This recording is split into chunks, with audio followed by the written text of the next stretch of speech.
गर्मियों के दिन थे और गर्मियों की छुट्टियां भी चल रही थी। राहुल ज्योति एक शाम दोनों अपने घर के बाहर खेल रहे थे। तभी उनकी मम्मी और राहुल ज्योति जरा इधर आओ जल्दी से। तभी राहुल और ज्योति अपने घर को चले आए। जैसे ही राहुल ज्योति घर के अंदर आए और अपनी मम्मी को मुस्कुराते हुए देखकर, क्या बात है मम्मी, आप इतना मुस्कुरा क्यों रही हो? बात ही कुछ ऐसी है, तुम्हारी नानी का कॉल आया था, आज उन्होंने हमें बुलाया है, कल को हम सब नाना नानी के घर जा रहे हैं। फिर ये सुनकर तो राहुल ज्योति की खुशी आसमान छू गई।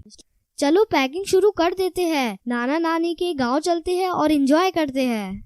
फिर क्या, दूसरे दिन सुबह सब लोग जल्दी नाना नानी के गांव के लिए निकल पड़े। राहुल ज्योति का नानी का घर काफी खूबसूरत और छोटा सा गांव था, जहां सब खेती बाड़ी करते थे और प्यार से रहते थे। राहुल ज्योति जैसे ही नाना नानी के घर पहुंचे तो उनके स्वागत के लिए नाना नानी तैयार खड़े थे। राहुल ज्योति को नाना नानी बोले, राहुल ज्योति आ जाओ, हमारे पास को आ जाओ। फिर राहुल और ज्योति नाना नानी के पास जाकर उनसे लिपट गए। फिर खास नाना नानी की बनाई हुई स्वादिष्ट खाना खाकर राहुल ज्योति ने थोड़ी देर आराम किया और फिर दोनों अपने नाना नानी हाल का मजा लूटने के लिए तैयार हो गए। ये लो, तुम दोनों के लिए मैंने खास इमली का रस बनाया है, इसे जल्दी से पी लो, इसे गर्मी में पिया जाता है। नानी की बनाई हुई इमली का रस पीकर तो राहुल ज्योति एकदम तरोताजा हो गए। फिर नानी जी ने आम के पेड़ पर एक बड़ा सा झूला टांगा। राहुल ज्योति झूले पर बैठ गए और झूला झूलते झूलते हवा में बातें करने लग गए और फिर नाना जी के साथ घूमने चले गए। और फिर रात हो गई। फिर राहुल ज्योति नानी जी के साथ रात के खाने के लिए फिर घूमकर घर लौट आए।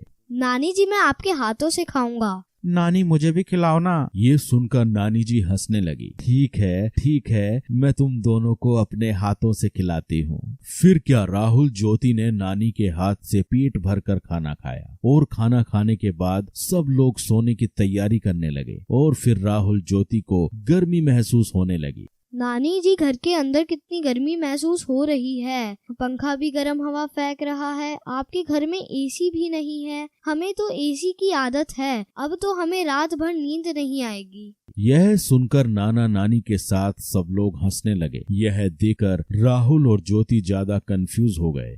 आप सब हंस क्यों रहे हो? हमने कुछ गलत कह दिया क्या? ना बेटा ना, तुमने कुछ गलत नहीं कहा। छोटा सा तो हमारा गांव है, हमारे पास एसी कैसे होगा बेटा, लेकिन हमारे पास एक ऐसा एसी जरूर है जो तुम्हारे शहर में नहीं होगा। नानी जी ने फिर जाकर छत पर गद्दे बिछाए और सोने लगे। नानी, हम भी आपके पास सोएंगे। हाँ, तुम दोनों मेरे पास सो जाओ, आओ सो जाओ। फिर क्या, खुले आसमान के नीचे थोड़ी हवा में राहुल और ज्योति आराम से नानी के पास सो गए और नानी से कहानियां सुनते सुनते दोनों को प्यारी नींद आ गई। तो बच्चों, आपने इस वीडियो में देखा राहुल ज्योति का नानी का